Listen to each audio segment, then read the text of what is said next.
नमस्कार। आज की बात में आपका स्वागत है। आजकल हर जगह महाकुंभ की चर्चा है। जो मिलता है वो या तो महाकुंभ में स्नान करके आया है या वहां जाने की तैयारी कर रहा है। संगम में डुबकी लगाने को लेकर लोगों में कमाल का उत्साह है। महाकुंभ में स्नान करने वालों का आंकड़ा अब 54 करोड़ को पार कर चुका है। आज महाकुंभ का 36वां दिन है। अभी 9 दिन बाकी हैं और श्रद्धालुओं के जोश को देखते हुए लग रहा है कि इस बार महाकुंभ में पहुंचने वाले भक्तों की संख्या 60 करोड़ को पार कर जाएगी। देश के हर कोने से श्रद्धालु प्रयागराज पहुंच रहे हैं और सबसे ज्यादा प्रेशर है रेलवेज पर। रेल आम आदमी की सवारी है, सस्ती है, सुगम है। रेलवे ने महाकुंभ के दौरान 13,000 से ज्यादा स्पेशल ट्रेन चलाने का इंतजाम किया था, लेकिन भक्तों के उत्साह के सामने सारी तैयारियां नाकाफी साबित हुई।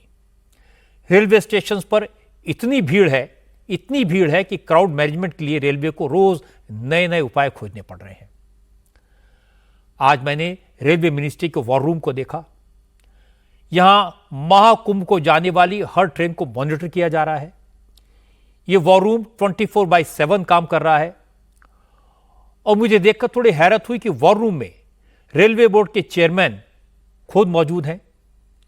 वो एक जमाने में प्रयागराज और लखनऊ में डीआरएम रह चुके हैं, जनरल मैनेजर रह चुके हैं। इन इलाकों की रेलवे लाइंस के चप्पे चप्पे को जानते हैं। आरपीएफ के डीजी जैसे बड़े बड़े अधिकारी भी खुद सिचुएशन को मॉनिटर कर रहे हैं। रेलवे मिनिस्टर खुद रात भर इस वॉर रूम में रहते हैं। रेलवे ने महाकुंभ के लिए 2.5 साल पहले तैयारी शुरू कर दी थी। प्रयागराज में बड़े पैमाने पर इंफ्रास्ट्रक्चर खड़ा किया गया, लेकिन यह कल्पना किसी ने नहीं की थी कि महाकुंभ में 50 करोड़ से ज्यादा लोग आएंगे। इसीलिए रणनीति को बार बार बदलना पड़ा। जैसे अब रेलवे ने कलर कोडिंग शुरू की है। अलग अलग दिशाओं में जाने वाले श्रद्धालुओं के लिए अलग अलग रंग के टिकट दिए जा रहे हैं। होल्डिंग एरियाज बनाए गए हैं जिनमें अलग अलग कलर कोडिंग की जाती है। नई दिल्ली रेलवे स्टेशन पर हादसे के बाद प्लेटफॉर्म पर क्राउड मैनेजमेंट के इंतजाम में बदलाव किए गए हैं। प्लेटफॉर्म टिकट्स की बिक्री बंद कर दी गई है। मैं आपको इन तैयारियों की फर्स्ट हैंड रिपोर्ट दिखाऊंगा, लेकिन शुरुआत करते हैं महाकुंभ की आज की शानदार तस्वीरों से। आज महाकुंभ में 1 करोड़ 35 लाख से ज्यादा श्रद्धालुओं ने संगम में डुबकी लगाई। आमतौर पर यह माना जाता है कि माघी पूर्णिमा के स्नान के बाद महाकुंभ की रौनक खत्म हो जाती है। माघी पूर्णिमा 12 फरवरी को थी। उसके बाद कल्पवासी और अखाड़ों के साधु संत वापस लौटना शुरू हो गए, लेकिन इसके बाद भी महाकुंभ में पहुंचने वालों की संख्या लगातार बढ़ती जा रही है। महाकुंभ शिवरात्रि यानी 26 फरवरी तक चलेगा। शिवरात्रि के अमृत स्नान के साथ ही महाकुंभ का औपचारिक समापन होगा। ये जो तस्वीरें आप देख रहे हैं ये आज सुबह की हैं। इन्हें देखकर आपको श्रद्धालुओं के उत्साह का अंदाजा हो जाएगा। ये तस्वीरें मेला परिसर के एंट्री पॉइंट पर बने संगम द्वार की हैं।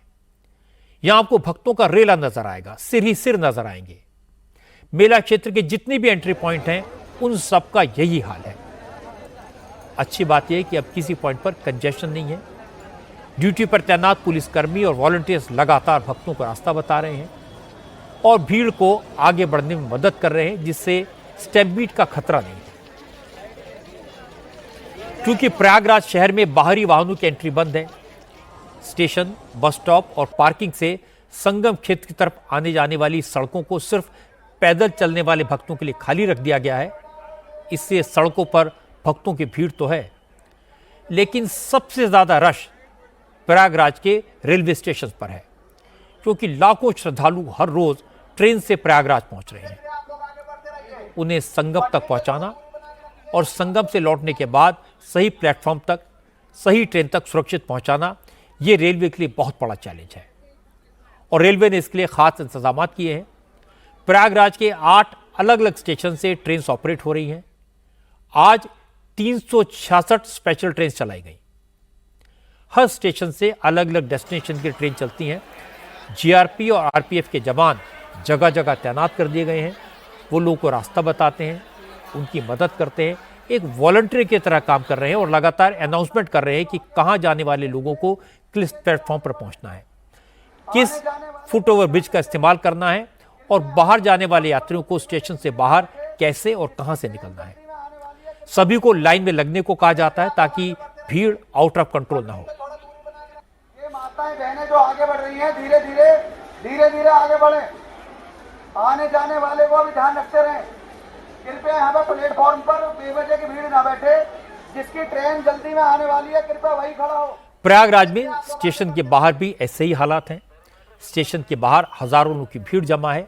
हालांकि स्टेशन के बाहर होल्डिंग एरियाज बनाए गए हैं, लेकिन फिर भी भीड़ इतनी ज्यादा है कि उसे संभालना मुश्किल हो रहा है। कल यानी 16 फरवरी को प्रयागराज से 388 ट्रेन चलाई गई, जिसके जरिए 18 लाख से ज्यादा यात्री प्रयागराज से रवाना हुए। लेकिन कल रात तक जितने श्रद्धालु प्रयागराज वापस गए, उससे ज्यादा भीड़ आज सुबह फिर प्रयागराज पहुंच गई। प्रयागराज में श्रद्धालुओं की भीड़ को संभालने, उन्हें सुरक्षित वापस भेजने के काम में पूरा रेलवे प्रशासन लगा है। रेल मंत्री अश्विनी वैष्णव खुद 24 घंटे काम पर लगे हुए हैं।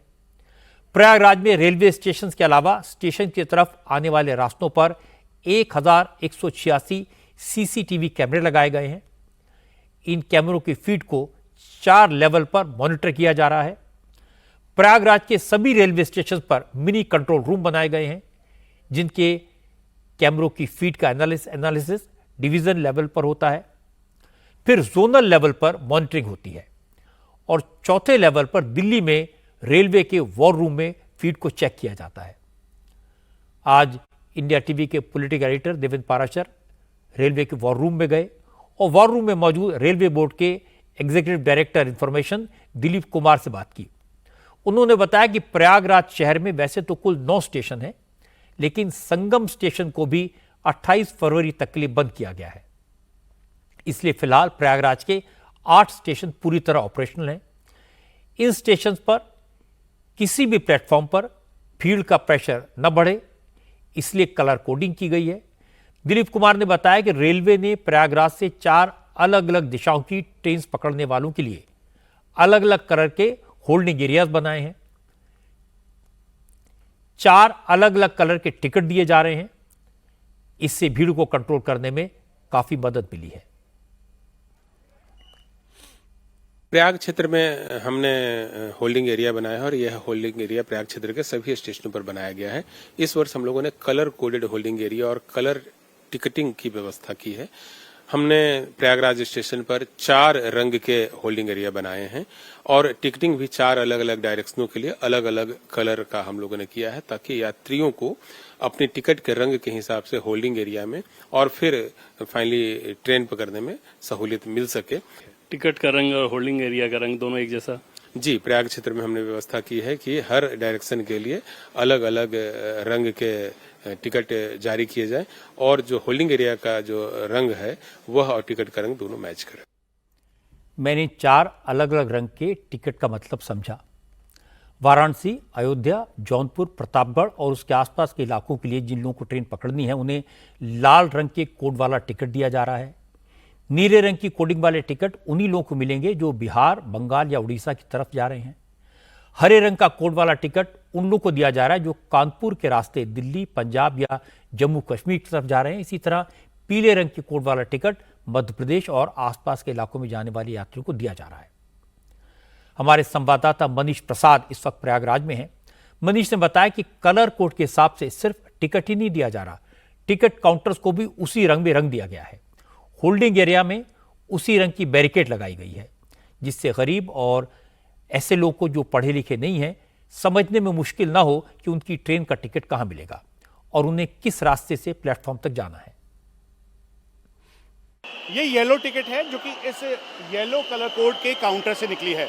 इस येलो टिकट का मतलब क्या है? सर, ये इसलिए मुख्यतः निकाली गई है और बनाई गई है कि हमारे पास कम पढ़े लिखे या अशिक्षित लोग भी आ रहे हैं, तो उन्हें हम टिकट दे सके और उनको टिकट दे करके बता सके कि बाबा आपको यदि या माता जी आपको यदि इस रंग के आश्रय में जाना है, उनसे हम पता कर लेते हैं। माने उन्होंने कहा आप मैहर जाना है, तो हमने उनको सिर्फ ये कहा कि इस रंग के यात्री आश्रय में आप चले जाइए, वहाँ पे आपको सारी सुविधाएं बताई जाएंगी। वहाँ पे हमारे scout and guide, RPF, GRPF, RPSF के समस्त साथी रहते हैं, सिविल डिफेंस के लोग हैं, वो प्रॉपर गाइड करके उनको उनके प्लेटफॉर्म तक ले जाते हैं बैठालने के लिए, उनको ट्रेन पर बैठालने के लिए। यहाँ से कहाँ कहाँ जाएगी ट्रेन? यहाँ से जैसे आप अभी जहाँ पे खड़े हैं, ये हमारा येलो पीला कलर का यात्री आश्रय है। इस यात्री आश्रय में सिर्फ और सिर्फ मैहर, कटनी, सतना, जबलपुर, बॉम्बे, यशवंतपुर इधर के लोग ही जाते हैं। वहीं के तीर्थयात्री यहाँ पर हम सेग्रीगेट करके लाते हैं और उनको उनकी सरलता से उनके स्टेशन पहुंचाने के लिए, उनके गंतव्य पहुंचाने के लिए सब कुछ रेलवे ने प्री प्लान करके रखा है। फुल मध्य प्रदेश जाने वाले यात्री जो हैं वो इस येलो काउंटर से टिकट ले सकते हैं, और ये येलो कोडिंग वाला टिकट है जो कि मध्य प्रदेश या उसके आसपास के इलाकों में जाने के लिए है। तो इसी तरीके से जो यात्री आ रहे हैं उनकी ये अलग लाइन बनाई गई है बैरिकेड बनाते हुए, ताकि वो यहाँ से मध्य प्रदेश के अलग अलग इलाकों में समय अनुसार अपनी ट्रेन के अनुसार जा सके। दिल्ली रेलवे स्टेशन पर प्रयागराज जाने के वाले यात्रियों की भारी भीड़ है, इसलिए यहां भी इंतजाम करने पड़े हैं। नई दिल्ली रेलवे स्टेशन के 16 नंबर प्लेटफॉर्म को सिर्फ प्रयागराज जाने वाली ट्रेन के लिए रिजर्व कर दिया गया है। अब जिन श्रद्धालुओं को प्रयागराज जाना है, सिर्फ उन्हें ही अजमेरी गेट की तरफ से नई दिल्ली रेलवे स्टेशन पर एंट्री दी जा रही है। जिन लोगों को दूसरी ट्रेन पकड़नी है, उन्हें पहाड़गंज की तरफ से नई दिल्ली रेलवे स्टेशन पर एंट्री करनी होगी। इसके अलावा प्रयागराज जाने वाले श्रद्धालुओं की संख्या को देखते हुए प्लेटफॉर्म पर भी सिक्योरिटी फोर्सेस के जवानों की तैनाती बढ़ा दी गई है। नई दिल्ली रेलवे स्टेशन के प्लेटफॉर्म नंबर 16 पर प्लेटफॉर्म पर आप है, वहाँ पर जो भीड़ खड़ी है, जब देख रहे कि यहाँ पर लोग ज्यादा एक तरह की बैरिकेडिंग की गई है, जिससे ट्रेन के आने पर अचानक भगदड़ न हो, भीड़ को कंट्रोल किया जा सके। आपको उनसे ट्रेन जिस स्टेशन पर रेलवे प्लेटफॉर्म पर आप है, वहाँ पर जो भीड़ खड़ी इसके अलावा नई दिल्ली रेलवे स्टेशन पर एक हफ्ते के लिए शाम 4 बजे से रात 11 बजे तक प्लेटफॉर्म टिकट्स पर बिक्री की रोक लगा दी गई है, ताकि प्लेटफॉर्म पर जरूरत से ज्यादा लोग इकट्ठा ना हो। हालांकि रेलवे ने यह बात क्लियर की है कि जो लोग दिव्यांग हैं या बुजुर्ग हैं और उन्हें यात्रा करनी है, तो उन्हें लेने या छोड़ने के लिए जो अटेंडेंट आएंगे उन्हें प्लेटफॉर्म टिकट दे दिया जाएगा, लेकिन बाकी लोगों को प्लेटफॉर्म टिकट नहीं मिलेगा। ये निर्देश आने के बाद आज नई दिल्ली रेलवे स्टेशन पर ज्यादातर वेंडिंग मशीन्स पर प्लेटफॉर्म टिकट का ऑप्शन इनएक्टिव हो गया। मैं इस वक्त नई दिल्ली रेलवे स्टेशन पर मौजूद हूं और जब से भगदड़ मची है यहाँ पर, उसके बाद कई एहतियाती कदम उठाए गए हैं। प्लेटफॉर्म जो टिकट मिला करते थे उसको भी बंद कर दिया गया है। जब हम ड्यूटी पे आए थे सुबह इस टाइम हैं 9 बजे नहीं, हम करीब 8 बजे आए थे, तो ये बंद मिला था हमको 8 बजे करीब। बंद मिला।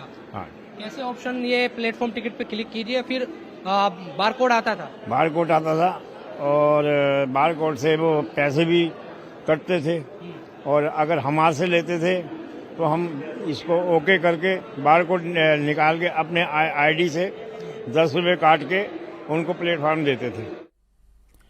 चूंकि प्रयागराज में ट्रेन के जरिए जो भीड़ पहुंच रही है वो सबसे ज़्यादा बिहार और बंगाल की तरफ से आ रही है, इसलिए बिहार के स्टेशंस पर अभी भी ज़बरदस्त क्राउड है। आज पटना और सासाराम 2 जगहों की तस्वीरें आई। दोनों जगह रेलवे प्लेटफॉर्म पर लोग ही लोग नजर आ रहे हैं। फुट ओवर ब्रिज पर इतने लोग मौजूद थे कि चलना मुश्किल हो रहा था। हालांकि स्टेशन पर रेलवे पुलिस के जवान मौजूद थे, लेकिन भीड़ इतनी ज़्यादा थी कि उन्हें संभालने के लिए कड़ी मशक्कत करनी पड़ी। ट्रेन के अलावा सड़कों पर भी ज़बरदस्त ट्रैफिक है। प्रयागराज जाने वाली गाड़ियों की वजह से ट्रैफिक जाम ने लोगों की मुसीबत और बढ़ा दी है। आज प्रयागराज में ट्रैफिक जाम की जो तस्वीरें सामने आई वो हैरान करने वाली हैं। ऐसा लग रहा है जैसे पूरा का पूरा प्रयागराज ट्रैफिक जाम से जूझ रहा है।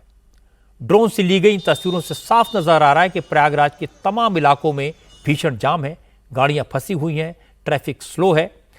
इस वक्त आप जो तस्वीरें देख रहे हैं वो मेला क्षेत्र की तरफ जाने वाली सड़क की है। ये न्यू नैनी ब्रिज को कनेक्ट करने वाली सड़क है, जहां हजारों गाड़ियां फंसी हुई हैं।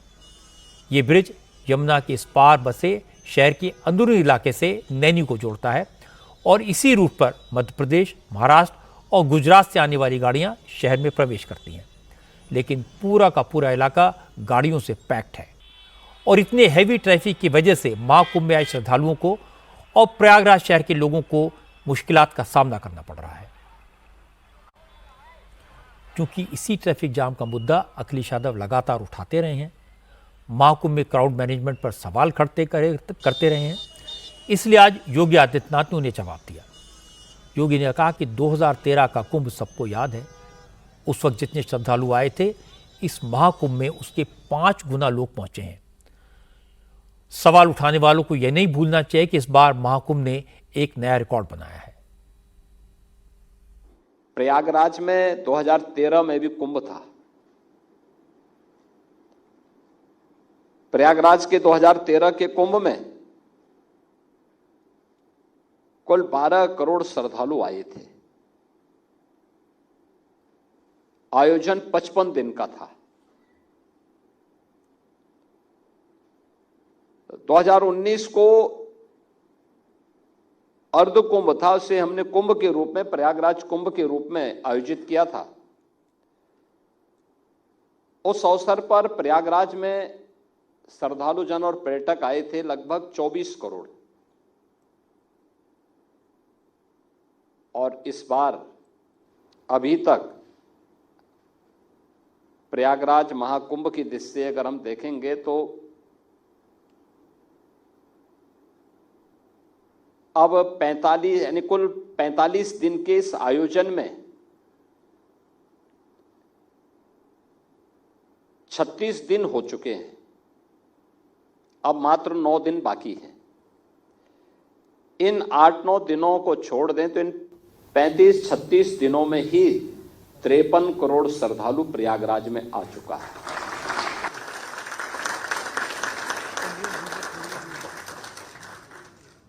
और कितने बड़े स्केल में, यानी इन 35 दिनों के अंदर 700 से अधिक तो यानी रूटीन की फ्लाइट वहां 40 है प्रयागराज के लिए, वो चली रही हैं। 700 से अधिक नए वहां पर इस दौरान चार्टर्ड उतरे हैं। प्रतिदिन सैकड़ों मेला स्पेशल के रूप में रेलवे को ट्रेन चलानी पड़ रही है। 14,000 परिवहन निगम की बसेज का बेड़ा उत्तर प्रदेश सरकार के पास है, ये भी चल रही है। योगी आदित्यनाथ की बात सही है कि महाकुंभ ने भारतवासियों को अपने सनातन को, अपनी विरासत को, अपनी आस्था को एक नए स्वरूप में देखने पहचानने का अवसर दिया है। इतने बड़े स्केल पर आयोजन करना, रिकॉर्ड नंबर लोगों को वहां पहुंचाना कोई आसान काम नहीं था। महाकुंभ के आयोजन के 2 तरीके हो सकते थे। एक तो ये कि 10-12 करोड़ लोग आ जाएं, सब कुछ ठीक ठाक हो जाए, और दूसरा रास्ता ये कि 50 करोड़ लोग आएं, अरेंजमेंट्स करने के लिए जान लगानी पड़े, सबके लिए स्नान का, ध्यान का, खाने पीने का प्रबंध हो। पहले वाले रास्ते में रिस्क नहीं था, लोग आते और चले जाते। दूसरा रास्ता 50 करोड़ से ज्यादा लोगों को बुलाने का रास्ता चुनौती से भरा है। योगी आदित्यनाथ ने दूसरा रास्ता चुना, चैलेंज को स्वीकार किया, और मेला क्षेत्र के प्रबंध के लिए सिर्फ इतना काफी नहीं है कि लोग वहां तक पहुंच जाएं। गाड़ियों के लिए पार्किंग की व्यवस्था, घाटों तक पहुंचने के लिए पॉन्टून ब्रिज, संगम में डुबकी लगाने के लिए पर्याप्त पानी हो, फ्लो बना रहे, साफ सफाई होती रहे, हाइजीन का ध्यान रहे, इलाज की व्यवस्था हो, और साधु संतों के सम्मान का भी ध्यान रखा जाए। यह सब एक साथ करना मुश्किल काम है। इस पूरे अभियान में लोगों को महाकुंभ तक पहुंचाने में रेलवे का एक बड़ा रोल है। एक एक दिन में 300 से 350 तक स्पेशल ट्रेन चलाई जा रही हैं। पटरियां वही हैं, स्टाफ वही है, ट्रेन वही हैं, लेकिन करोड़ों के आने जाने का इंतजाम हुआ, यह अपने आप में अकल्पनीय है। अश्विनी वैष्णव ने रेलवे के इतिहास में अब तक के सबसे बड़े मूवमेंट को चैलेंज की तरह स्वीकार किया। 2.5 साल तक तैयारियां की, खुद दिन रात कुंभ के मूवमेंट को मॉनिटर करते रहे, तब जाकर यह संभव हो पाया। अच्छी बात यह कि 54 करोड़ से ज्यादा लोगों ने अब तक स्नान किया है, भक्तिभाव से मां गंगा को नमन किया है। यह अपने आप में सिर्फ रिकॉर्ड नहीं, रिसर्च का विषय है। महाकुंभ में संगम का पानी साफ है, गंगा यमुना का जल निर्मल है और अब दिल्ली में भी यमुना की सफाई शुरू हो गई है। दिल्ली में नई सरकार का गठन हुआ नहीं है, लेकिन लेफ्टिनेंट गवर्नर ने वॉर फुटिंग पर स्वच्छ यमुना अभियान शुरू कर दिया है। वीके सक्सेना ने दिल्ली के चीफ सेक्रेटरी इरिगेशन और फ्लड कंट्रोल के एडिशनल चीफ सेक्रेटरी के साथ मीटिंग करके यमुना की सफाई का प्लान फाइनल किया और इसके बाद काम शुरू हो गया। 3 साल में यमुना को साफ करने का लक्ष्य रखा गया है।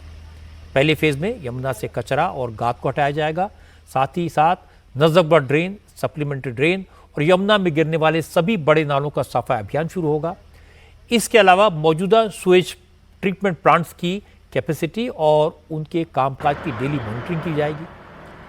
नए एसटीपी और डीएसटीपी के जरिए 400 एमजीडी गंदे पानी को साफ करने पर काम किया जाएगा। पहले फेज में आज यमुना से कचरा हटाने का काम शुरू हुआ। कालिंदी कुंज और आईटीओ घाट पर हाईटेक मशीनों के जरिए इस काम की शुरुआत की गई। यमुना की सफाई के लिए ट्रैश स्किमर, वीड हार्वेस्टर और ड्रेंज यूटिलिटी क्राफ्ट मशीनों की मदद ली जा रही है। दिल्ली के एडिशनल चीफ सेक्रेटरी नवीन चौधरी सफाई के काम की मॉनिटरिंग करने के लिए खुद वहां पहुंचे। नवीन चौधरी ने कहा कि उपराज्यपाल के आदेश पर दिल्ली सरकार के कई डिपार्टमेंट मिलकर इस काम को कर रहे हैं और 2028 से पहले यमुना को पूरी तरह साफ कर दिया जाएगा। यमुना की सफाई के लिए हाईएस्ट लेवल पे कमिटमेंट्स किए गए हैं। यमुना की सफाई 3 साल में पूरी की जाएगी। दिसंबर 2027 हमारा आउटर डेडलाइन होगा। हमें 3-4 काम करने होंगे इसके लिए। एक तो जो आप अभी देख रहे हैं 7 बड़ी मशीनें लगी हुई हैं जो यमुना में जितना भी सॉलिड वेस्ट है उनको निकाल रही हैं, बाहर कर रही हैं। ये कुछ हफ्ते और महीने तक चलेगा ये काम। पैरेलली जो है हमारे सारे एसटीपी जो रुके पड़े थे या किसी वजह से वो अच्छे ढंग से काम नहीं कर रहे थे, उनको रिबूट करके और जितने भी नए एसटीपी हैं उनको 2026 के अंत तक कंप्लीट करने का हमारा टारगेट। जो इंडस्ट्रियल एफ्लुएंट यमुना में बह के आता है उसको रोकने के लिए ठोस कदम उठाए जाएंगे और जहां भी इंडस्ट्रियल यूनिट्स ने ये नहीं लगाए हैं और उसके साथ केमिकल्स वो नालियों में फेंक रहे हैं जो अल्टीमेटली बह के यमुना में आ रहा है, उसको रोकने की उचित प्रबंध किए जाएंगे, अन्यथा उस इंडस्ट्री को बंद होना पड़ेगा। तो कई ठोस कदम उठाए जाएंगे। साथ ही साथ लास्ट में जनता से भी जागरूकता करनी पड़ेगी।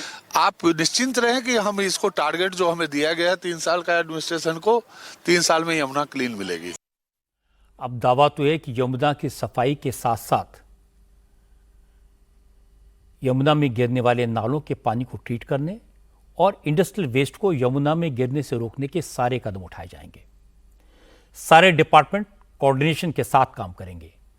पॉल्यूशन कंट्रोल बोर्ड को जिम्मेदारी दी गई है कि वो इंडस्ट्रियल वेस्ट यमुना में मिलाने वाली फैक्ट्रियों पर एक्शन ले।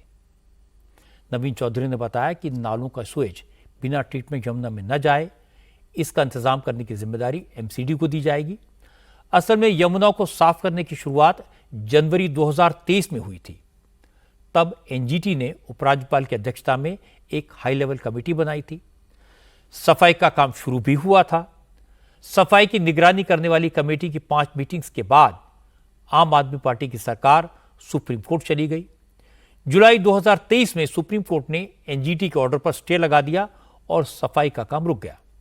लेकिन अब दिल्ली में राजनीतिक हालात पूरी तरह से बदल गए हैं, इसलिए नई सरकार बनने से पहले ही यमुना की सफाई का काम शुरू हो गया। लेकिन अब केजरीवाल की पार्टी को बीजेपी की ये चुस्ती, दुरुस्ती, फुर्ती नागवार गुजर रही है। आतिश सिंह ने आज कहा कि अभी नई सरकार बनी नहीं है, वो अभी भी केयरटेकर चीफ मिनिस्टर हैं, फिर यमुना की सफाई के काम का क्रेडिट बीजेपी कैसे ले सकती है? मैं तो भारतीय जनता पार्टी से यही पूछना चाहूंगी कि वो तय कर ले कि वो सरकार चला रहे हैं या नहीं चला रहे हैं। जब दिल्ली में जगह जगह पावर कट होते हैं तब भारतीय जनता पार्टी वाले कहते हैं नहीं नहीं नहीं, अभी तो आतिशी सीएम है, अभी तो केयरटेकर सीएम आतिशी है, वो जिम्मेदार है दिल्ली की बिजली व्यवस्था के लिए। जब यमुना में कोई मशीन उतरती है तो कहते हैं नहीं नहीं नहीं, बीजेपी चला रही है सरकार, एलजी साहब चला रहे हैं सरकार। तो भारतीय जनता पार्टी ये तय कर ले कि 8 तारीख के बाद से वो सरकार चला रहे हैं कि नहीं चला रहे, अगर एलजी साहब और भारतीय जनता पार्टी यमुना की सफाई करवा रही है तो इसका मतलब ये है कि दिल्ली की बिजली व्यवस्था भी वही चला रहे हैं और दिल्ली की बिजली व्यवस्था उनसे चल नहीं रही है। आतिश को जवाब दिया बीजेपी के नेता मनजिंदर सिंह सिरसा ने। सिरसा ने कहा कि अरविंद केजरीवाल के मंशा यमुना की सफाई की कभी थी ही नहीं। उन्हें यमुना की नहीं वोट बैंक की चिंता थी, लेकिन दिल्ली के लोगों को मोदी ने गारंटी दी है, इसलिए यमुना की सफाई का काम अब पूरा होकर ही रहेगा। यही एक विल पावर होती है। अगर ये इच्छा शक्ति पहली सरकार में रही होती तो ये अब तक यमुना जी साफ हो चुकी होती। ये अरविंद केजरीवाल जी की जो सोच थी कि यमुना से वोटें नहीं मिलते, आप सोचिए कि मानसिकता क्या है। मानसिकता वोट लेने की है, दिल्ली में काम करने की मानसिकता नहीं है। मानसिकता क्या है कि मुझे वोट कैसे मिलेगी, उसके लिए चाहे मुझे पैसा खर्च करना पड़े, चाहे प्रचार करना पड़े। अब वही यमुना जी है, तुरंत काम शुरू हो गया। और मोदी जी ने जब ये वादा किया था, आप कमिटमेंट देखिए, जिसको कहते हैं ना मोदी की गारंटी, ऐसे ही नहीं बोलते मोदी की गारंटी, गारंटी की गारंटी है। अभी सरकार नहीं बनी लेकिन काम शुरू हो गया, इसको कहते हैं मोदी की गारंटी। ये बात सही है कि चुनाव के दौरान केजरीवाल ने कई बार कहा था कि यमुना की सफाई कोई इशू नहीं है, लोग इस पर वोट नहीं देंगे। लेकिन बीजेपी ने यमुना की सफाई को चुनाव के दौरान जोर शोर से उठाया और दिल्ली के लोगों ने इसे एक बड़ा मुद्दा माना। इसलिए बीजेपी ने सरकार का औपचारिक गठन होने से पहले ही यमुना की सफाई का काम शुरू कर दिया। यह इस बात का भी संकेत है कि चुनाव के दौरान नरेंद्र मोदी ने दिल्ली की जनता से जो वादे किए थे, उन पर सरकार के गठन के बाद तेजी से काम होगा और सरकार का गठन 20 फरवरी तक हो जाएगा। रामलीला मैदान में शपथ ग्रहण की तैयारियां हो रही हैं। 19 फरवरी को बीजेपी विधायक दल की मीटिंग बुलाई गई है। इसमें दिल्ली के अगले मुख्यमंत्री का नाम तय हो जाएगा, उसका ऐलान हो जाएगा। दिल्ली में बीजेपी सरकार बनाने की तैयारी कर रही है। केजरीवाल की पार्टी विपक्ष में बैठने की प्रैक्टिस कर रही है, लेकिन दिल्ली में कांग्रेस का कुछ है नहीं, इसलिए राहुल गांधी का फोकस अब एक बार फिर चीन पर चला गया है। आज राहुल गांधी ने ट्विटर पर एक वीडियो पोस्ट किया। इस वीडियो में राहुल गांधी एक चाइनीज ड्रोन की तारीफों के पुल बांध रहे हैं। राहुल गांधी बता रहे हैं कि मॉडर्न टेक्नोलॉजी में चीन भारत से कितना आगे जा चुका है। एक चाइनीज टॉय ड्रोन के बहाने राहुल गांधी ने मोदी सरकार को घेरने की कोशिश की और कहा कि चीन ऐसे छोटे छोटे ड्रोन बनाकर भारत को एक्सपोर्ट कर रहा है। राहुल गांधी ने कहा कि भारत के नौजवान भी ड्रोन बनाना चाहते हैं, भारत के युवाओं में पोटेंशियल है, लेकिन मोदी सरकार इस पर ध्यान नहीं दे रही क्योंकि प्रधानमंत्री को भविष्य की जरूरतों की समझ ही नहीं है। DJI drone made in China. This has come from the toy industry, and that's really the powerful thing. This is actually where we should be playing, and the network that produces this is where the real value is. And all AI is actually going to be operating on this. And the sad fact, we don't make any of the components inside this. We don't understand how it's made. We certainly don't make any of the optics. We don't understand how. What we are seeing here is innovative technology of the motor, high quality optics, telecommunication equipment, and essentially a bunch of cell phone batteries set together are allowing this thing to transform the battlefield. India has given away its consumption data to large multinational companies, and India doesn't even play in the production space. Rahul Gandhi का video सामने आया, उसके थोड़ी देर बाद राहुल गांधी के राजनीतिक गुरु, overseas Congress के president Sam Pitroda का बयान आया।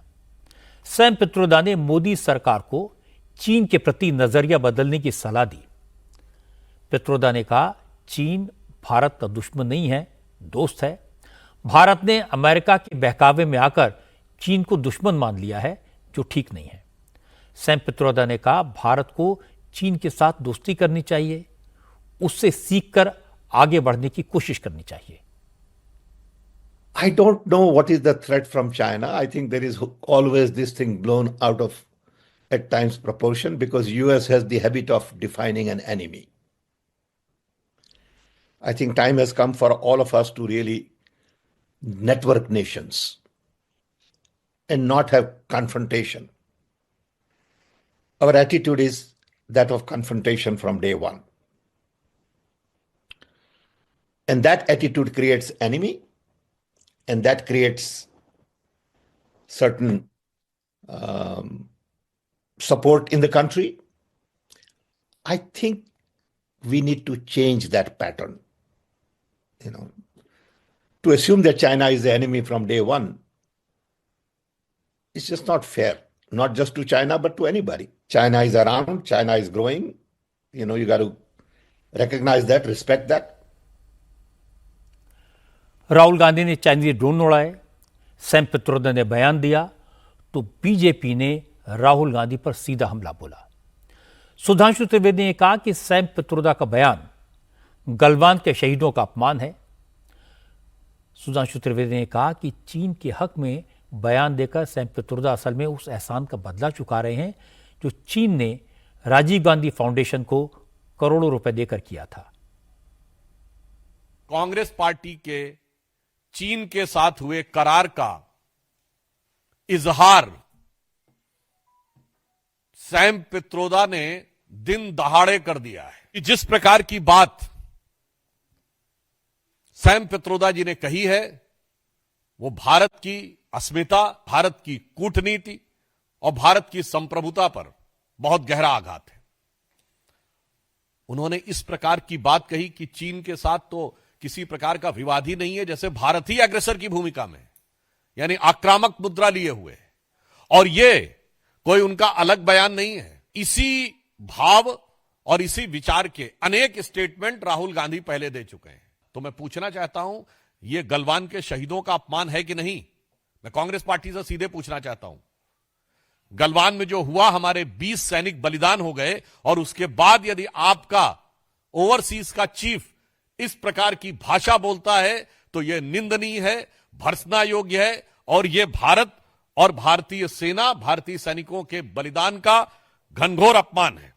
कि कांग्रेस पार्टी ने स्पष्ट रूप से यह दर्शा दिया है कि वो चीन के साथ हुए अपने करार के प्यार में राजीव गांधी फाउंडेशन को चाइनीज एम्बेसी से मिले हुए लोन के दबाव में बोल रहे हैं और लगातार इस प्रकार के बयान दे रहे हैं। इसके लिए उनको आकर सीधे सीधे सफाई देनी चाहिए।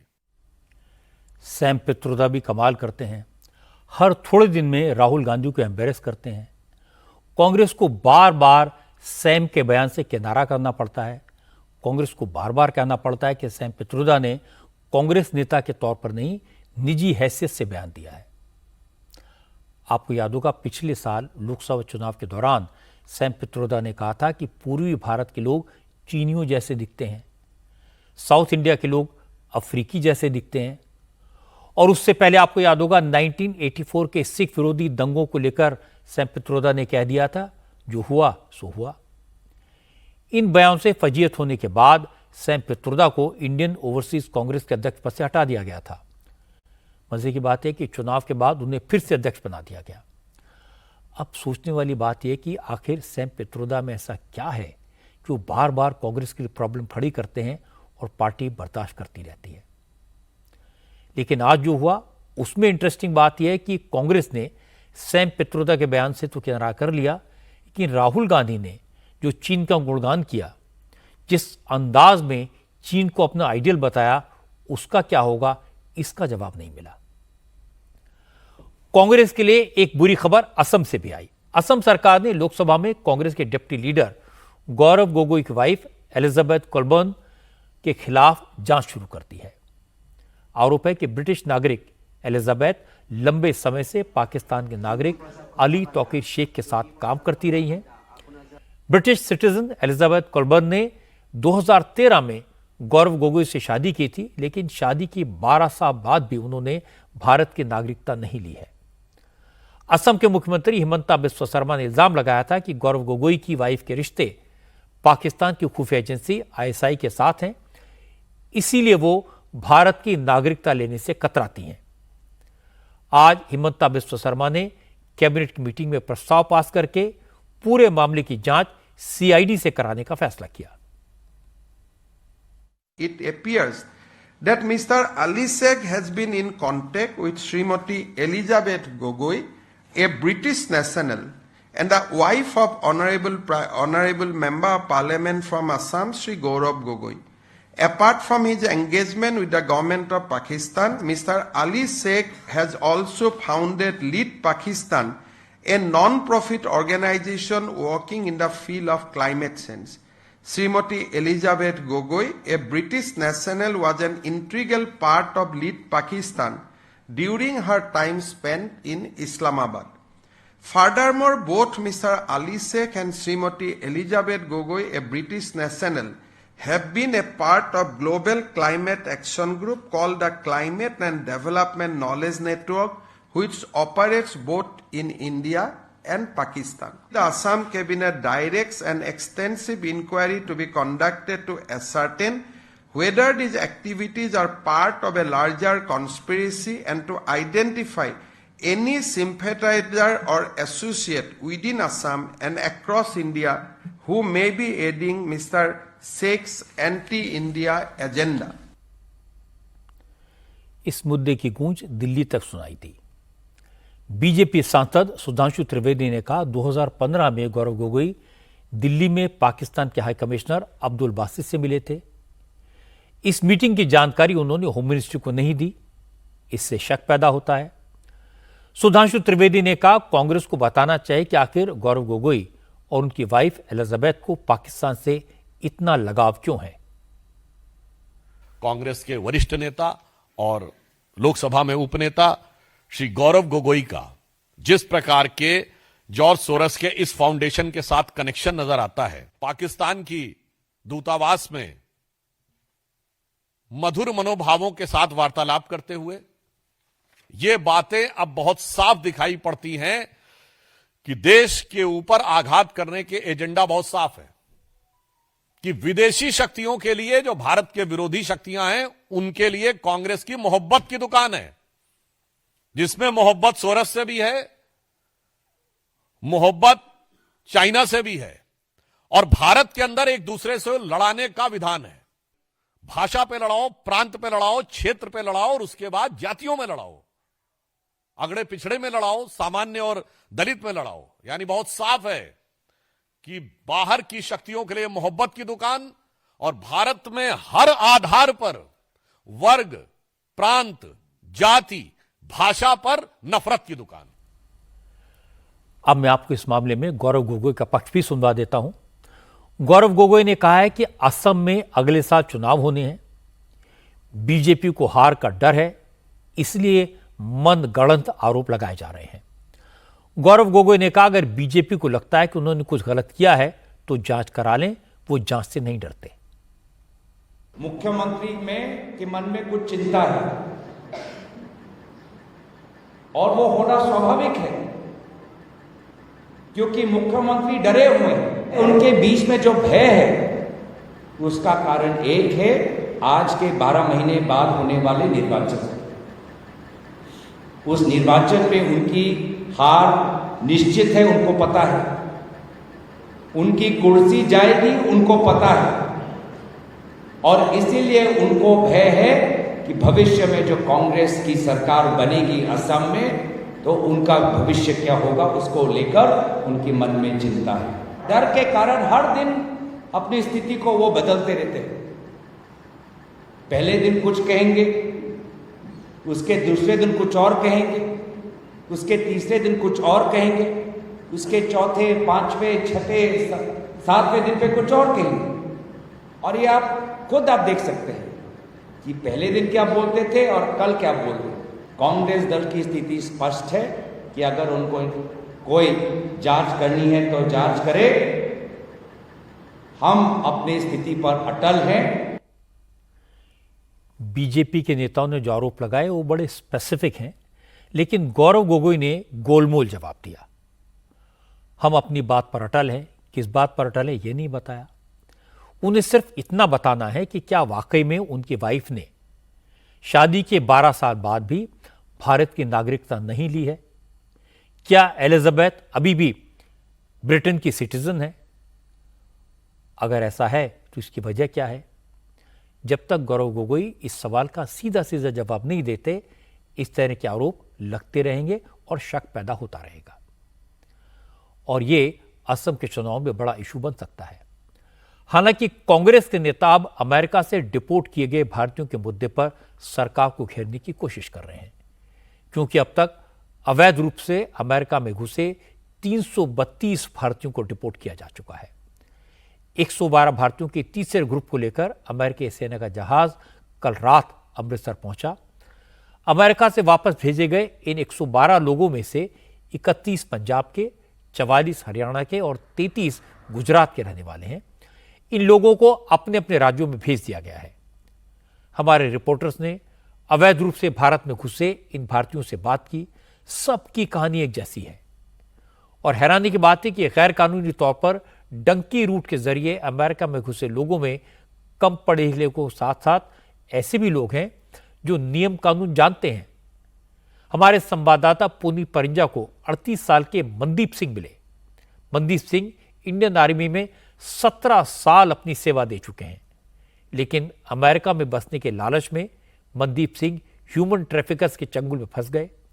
रिटायरमेंट के बाद जो पैसा मिला वो पैसा मनदीप सिंह ने कबूतरबाजी में लगे गैंग को दे दिया।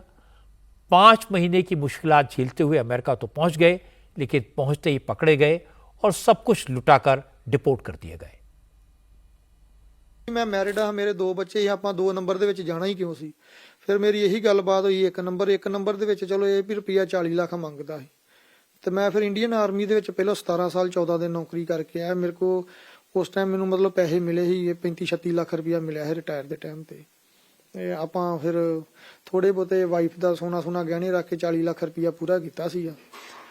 ਉਹ ਗੱਲਬਾਤ ਹੋਈ 1 ਨੰਬਰ ਦੇ ਵਿੱਚ ਹੀ ਹੋਈ। ਇੱਥੋਂ ਮੇਰੀ ਅੰਮ੍ਰਿਤਸਰ ਤੋਂ ਦਿੱਲੀ ਤੋਂ ਬੰਬੇ ਤੋਂ ਕੀਨੀਆ ਤੇ ਆਪਣੇ ਕੀਨੀਆ ਤੋਂ ਡਕਾਰ ਤੋਂ ਐਮਸਟਰਡੈਮ ਤੋਂ ਸੁਰੀਨੇਮ ਤੱਕ ਫਲਾਈਟ ਤੇ ਗਿਆ। ਮਤਲਬ 1 ਨੰਬਰ 'ਚ ਹੀ ਗਿਆ। ਅੱਗੋਂ ਜਾ ਕੇ ਇਹਨਾਂ ਨੇ ਕਹਿ ਦਿੱਤਾ ਵੀ ਸੁਰੀਨੇਮ ਤੋਂ ਗੱਡੀਆਂ 'ਚ ਬਿਠਾ ਦਿੱਤਾ ਇਹਨਾਂ ਨੇ।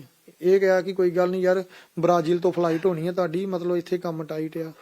ਕਹਿਣ ਦਾ ਮਤਲਬ ਕਿ ਬਾਅਦ ਵਿੱਚ ਇਹੋ ਜੀ ਜਗ੍ਹਾ 'ਚ ਬੰਦਾ ਫਸ ਜਾਂਦਾ ਹੈ ਨਾ, ਉਹ ਫਿਰ ਏਜੰਟ ਦੀ ਮੰਨਣੀ ਪੈਂਦੀ। ਇਹ ਨਹੀਂ ਕਹਿ ਸਕਦਾ ਕਿ ਬਈ ਮੈਂ ਇੱਕ ਨੰਬਰ ਦੇ ਵਿੱਚ ਹੀ ਆਇਆ। ਉਹਨਾਂ ਨੇ ਕਹਿਤਾ ਵੀ ਅੱਗੋਂ ਫਲਾਈਟ ਨਹੀਂ ਹੋ ਰਹੀ, ਅੱਗੇ ਕੰਮ ਕੈਂਸਲ ਹੋ ਗਿਆ, ਕਿਉਂਕਿ ਬੰਦਾ ਇੰਨਾ ਕੁ ਹਰਾਸਮੈਂਟ ਇੰਨਾ ਕੁ ਜ਼ਿਆਦਾ ਤੰਗ ਹੋ ਜਾਂਦਾ ਹੈ। ਉਹ ਕਹਿੰਦਾ ਯਾਰ ਮੈਨੂੰ ਜਿਹੜੇ ਤਰੀਕੇ ਨਾਲ ਵੀ ਕੱਢਣਾ ਨਾ इथों ਕੱਢ ਦੇ बस। अमेरिका से वापस भेजे गए लोग अब रास्ते में आने वाली मुसीबतों की दास्तान सुना रहे हैं। ब्राजील और पनामा के जंगलों में कैसे नदी नालों को तैरकर पार करना पड़ा, कैसे रात भर जंगलों में पैदल चलना पड़ा, ये सब बताते हैं। पुनीत परिंजा ने अमेरिका से वापस भेजे गए जितेंद्र सिंह से भी बात की। 23 साल की जितेंद्र सिंह ने अमेरिका जाकर पैसा कमाने का सपना देखा था। दोस्तों ने उन्हें एजेंट का रेफरेंस दिया। एजेंट ने उन्हें लीगल डॉक्यूमेंट्स के साथ अमेरिका भेजने का भरोसा दिया। 50 लाख में मामला तय हुआ। जितेंद्र ने अपने खेत बेचे, कुछ पैसा उधार लिया और अमेरिका के लिए निकल गए। गयाना तक तो सब कुछ ठीक था, लेकिन उसके बाद उन्हें समझ आया कि वो फंस गए हैं। जितेंद्र ने कहा कि डंकी रूट से अमेरिका जाना बेहद खतरनाक है। जो माफिया लोगों को बॉर्डर क्रॉस कराते हैं वो बेहद डेंजरस हैं। कई लोग अपनी जान गंवा चुके हैं, इसलिए वो लोगों से यही अपील करेंगे कि एजेंट्स के चक्कर में ना पड़ें। अपने देश से ज़्यादा सेफ जगह दुनिया में और कहीं नहीं है। 17 सितंबर को जहाँ से मेरी फ़्लाइट थी बॉम्बे से गोवाना की, और मतलब कि जो मैंने बात की थी एजेंट से, मेरे मतलब कि गेम सही है, 1 नंबर की गेम है, मैं नीचे रास्ते से नहीं जाऊँगा। तो उसने मुझे बताया कि जो नीचे वाली गेम है वो 40 लाख में, मैं बाय एयर जाना तो 50 लाख देना पड़ेगा। मैंने सोचा चलो सही है, सेफ गेम है, बढ़िया है, चलो 50 लाख देना सही है, मतलब कि नीचे जरूर जाना है। और मतलब कि 50 लाख देने के बावजूद भी मुझे वही सब करना पड़ा नीचे, क्योंकि मेरी डोंकी स्टार्ट हो गई थी, जैसे कि ब्राज़ील, बोलीविया, इक्वाडोर, वहाँ तक तो सही था। टैक्सी में गया था, थोड़ी दिक्कत तो हुई थी, मतलब कि ज़्यादा दिक्कत पनामा में आई है हमको। वो लेडीज़ के साथ बहुत मतलब गलत करते हैं। कैसे? मतलब कि रेप वगैरह सब कुछ, मतलब कि हम सब तो सही है, हमारे साथ तो जो भी होता है मारते हैं, झगड़ते हैं, जो भी करते हैं सही है, पर लेडीज़ के लिए नहीं, सेफ नहीं है। नदी बार बार मतलब कि घूम के पहाड़ी घूम के हम चलते हैं, और नदी बार बार मतलब कि वो आगे आती है, हमारे सामना करना पड़ता है नदी का। बहुत खतरनाक, मतलब कि जहाँ से हम मतलब कि पीने के लिए पानी भरते थे, मतलब कि 1-2 बार तो हमें मतलब कि लाश भी देखने को मिली। मतलब कि बहुत ज़्यादा डरावना मंजर था, मतलब कि देख के चलना बहुत औखा होती है। डॉक्टर बोला जो वहाँ पे क्रॉसिंग कराते हैं बॉर्डर, वो बोला कि सही है कूद जाओ, आगे भी सीढ़ी है। मतलब कि एक साइड सीढ़ी थी, चढ़ने के लिए थी सीढ़ी, उतरने के लिए नहीं थी। और मेरे साथ मतलब कि हम टोटल 4 लोग थे और 2 सही उतर गए, मतलब कि 2 ने सीधी छलांग लगा दी। 25-30 फुट की दीवार थी और उन दोनों की टांगे टूट गई। ऐसी बहुत सारी कहानियां हैं जो सुनकर लगता है कि जिन लोगों को अमेरिका से डिपोर्ट किया जा रहा है उनके साथ धोखा हुआ। उनके बारे में अमेरिका से बात की जानी चाहिए। अमेरिका से कहा जाना चाहिए कि जिन्हें डिपोर्ट किया जा रहा है उन्हें हथकड़ी बेड़ी न लगाई जाए। अमेरिकी सरकार से डिपोर्ट करने वालों के साथ जानवरों जैसा सलूक न करने की रिक्वेस्ट की जानी चाहिए। अब सवाल यह कि अमेरिका की सरकार इन लोगों को हथकड़ियां क्यों पहना रही है, उन्हें बेड़ियों में क्यों डाल रही है और उनके वीडियोस क्यों रिलीज कर रही है। उसका मकसद है लोगों को बताना कि अगर कोई अमेरिका इलीगल तरीके से गलत रास्ते से घुसेगा तो उसके साथ इसी तरह का व्यवहार किया जाएगा। वो लोगों में ये डर पैदा करना चाहते हैं और ये अमेरिका की पॉलिसी है। अमेरिकी प्रशासन के लोग पूछते हैं कि जब ये लोग जंगलों में पैदल जा रहे थे, भूखे प्यासे चल रहे थे, जान पर खेलकर कांटों भरी तार पार करके अमेरिका में कूद रहे थे, जिसके लिए उन्होंने लाखों रुपए दिए, तब उन्होंने कोई शिकायत क्यों नहीं की। अब वापस भेजे जाने के तरीके पर इंसानियत की दुहाई क्यों दी जा रही है। जाहिर है हमें अमेरिका की ये बातें सुनने में अच्छी नहीं लगेंगी, लेकिन अमेरिका के अपने नियम कायदे हैं, वो उन्हीं से चलता है। वहाँ भारत जैसा इमोशन नहीं है। हमारे यहाँ सोच अलग तरह की है। हम गलती करने वालों को माफ़ कर देते हैं। उनके साथ लोगों की सहानुभूति होती है क्योंकि ये लोग धोखे का शिकार हुए, ठगे गए, अपना घर बार, अपनी प्रॉपर्टी बेचकर बर्बाद हो गए। लेकिन ये हमारी सोच है। अमेरिका के कानून पर भारत का कोई बस नहीं चलता। आज की एक और बड़ी खबर यह है कि प्रधानमंत्री नरेंद्र मोदी की अध्यक्षता में एक समिति ने देश के नए चीफ इलेक्शन कमिश्नर का नाम फाइनल कर लिया, लेकिन नाम का ऐलान अभी नहीं किया गया है। नए चीफ इलेक्शन कमिश्नर का नाम तय करने के लिए आज प्रधानमंत्री मोदी की अध्यक्षता में मीटिंग हुई। इस मीटिंग में होम मिनिस्टर अमित शाह के अलावा विपक्ष के नेता के तौर पर राहुल गांधी भी शामिल हुए। मौजूदा chief election commissioner Rajiv Kumar का कार्यकाल 18 फरवरी को यानी कल समाप्त हो जाएगा, इसलिए आज कमेटी की मीटिंग बुलाई गई थी। हालांकि राहुल गांधी ने आज मीटिंग में क्या कहा यह तो किसी ने नहीं बताया, लेकिन कांग्रेस ने मांग की कि सरकार नए इलेक्शन कमिश्नर के अपॉइंटमेंट को कुछ दिनों के लिए टाल दे, क्योंकि 19 फरवरी को सुप्रीम कोर्ट उस पिटीशन पर सुनवाई करेगा जिसमें इलेक्शन कमिश्नर के चुनाव के प्रोसेस वाले कानून को चैलेंज किया गया है। आज अभिषेक मनु सिंघवी ने कहा कि सरकार सुप्रीम कोर्ट से इस मामले की जल्दी से जल्दी सुनवाई की अपील करे और तब तक सीनियर मोस्ट इलेक्शन कमिश्नर को ही वर्किंग सीसी अपॉइंट कर दिया जाए। कल आपने अमुक व्यक्ति को, आज आपने अमुक व्यक्ति को नियुक्त कर दिया सीओसी, मिस्टर XYZ। 19 तारीख को नहीं तो 25 तारीख को उच्चतम न्यायालय ने कहा कि जो नया कानून है वो निरस्त करते हैं। हम कह तो सकती है, आज कम से कम संभावना तो है। ये तो नहीं कि एक तरफा आप सोचेंगे कि नहीं कर सकती उच्चतम न्यायालय। एक पक्ष हार सकता है, एक पक्ष जीत सकता है। 4 हफ्ते बाद भी उच्चतम न्यायालय कहती है कि हम ये कानून जो मैंने आपका नाम पढ़ा अभी आपको, वो हम निरस्त करते हैं। Election of chief election commissioner etcetera etcetera 2023 है। तो आपने क्या क्या किया है? आपने एक प्रकार से जो एक गरिमा है, जो एक आत्मा है, जो अक्षर से आगे होती है, जो उद्देश्य है, जो धारणा है गणतंत्र की, उसकी अवमानना ही नहीं की, उसको आपने एकदम नकार दिया है। जहां तक हमें मालूम पड़ा है, दुर्भाग्य है कि सरल प्रस्ताव को नहीं माना जा रहा है, लेकिन आपको बाकी चीजें जो गोपनीय होती है आजकल में मालूम पड़ जाएंगी क्या होता है। असल में कांग्रेस की मंशा बिल्कुल साफ है। कांग्रेस चाहती है कि इलेक्शन कमिश्नर को अपॉइंट करने वाली कमेटी में होम मिनिस्टर को हटाकर चीफ जस्टिस को शामिल कर लिया जाए। हालांकि कांग्रेस के जमाने में प्राइम मिनिस्टर किसी से पूछे बिना सीधे इलेक्शन कमिश्नर अपॉइंट कर देते थे, तब इसमें चीफ जस्टिस का कोई रोल कभी नहीं रहा। अब एक कमेटी बनाई गई है जिसमें नेता विपक्ष भी शामिल होते हैं। इस कानून को पार्लियामेंट में मंजूरी दे दी है मुझे लगता है कि कानून बनाने के मामले में पार्लियामेंट से ऊपर तो कोई नहीं है, इसलिए चीफ इलेक्शन कमिश्नर के अपॉइंटमेंट के इस प्रोसीजर में बदलाव की कोई जरूरत नहीं है। आज सुबह सुबह दिल्ली में बहुत सारे लोगों की आंख भूकंप की जोरदार आवाज से खुली। धरती हिली, लेकिन आवाज बहुत ज्यादा हुई। गड़गड़ाहट ने लोगों को डरा दिया। लेकिन नेचर का कमाल देखिए, भूकंप से कुछ ही सेकंड पहले मेरे पैरों के पास सोए कैट ने मुझे उठाया। फिर घर के पीछे फॉरेस्ट से पीकॉक के चिल्लाने की आवाज आई और फिर गली के कुत्ते जोर जोर से भौंकने लगे।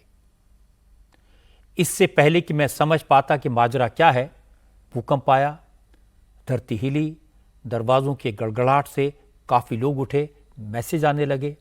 सबने कहा भूकंप आया। कुछ लोग घर के बाहर दौड़ गए, कुछ लोग इंटरनेट पर चेक करने लगे। लेकिन सबके मन में सवाल यह था कि इतने जोर की आवाज क्यों हुई? भूकंप तो पहले भी आए हैं, लेकिन दिल्ली में इतनी डराने वाली आवाज पहले किसी ने नहीं सुनी। और दूसरी बात है कि इतना दिल दहलाने वाला भूकंप आया, लेकिन रिक्टर स्केल पर उसकी तीव्रता सिर्फ 4 क्यों आई? एक्सपर्ट्स ने बताया कि दिल्ली में जो भूकंप आया उसका सेंटर दिल्ली में ही था। दिल्ली का धौलाकुआं भूकंप का केंद्र था। इससे पहले दिल्ली में जो भूकंप आते रहे हैं उनका एपिसेंटर कहीं दूर होता था। एक्सपर्ट्स का कहना है कि जहां भूकंप का केंद्र होता है वहां अक्सर ऐसी आवाज सुनाई देती है, इसलिए इसमें घबराने की कोई बात नहीं है, कोई चिंता की बात नहीं है। अच्छी बात है कि जान माल का कोई नुकसान नहीं हुआ। लेकिन दिल्ली सेस्मिक सेंटर है, इसलिए हमेशा डर तो बना रहेगा और सबको सावधान तो रहना ही पड़ेगा।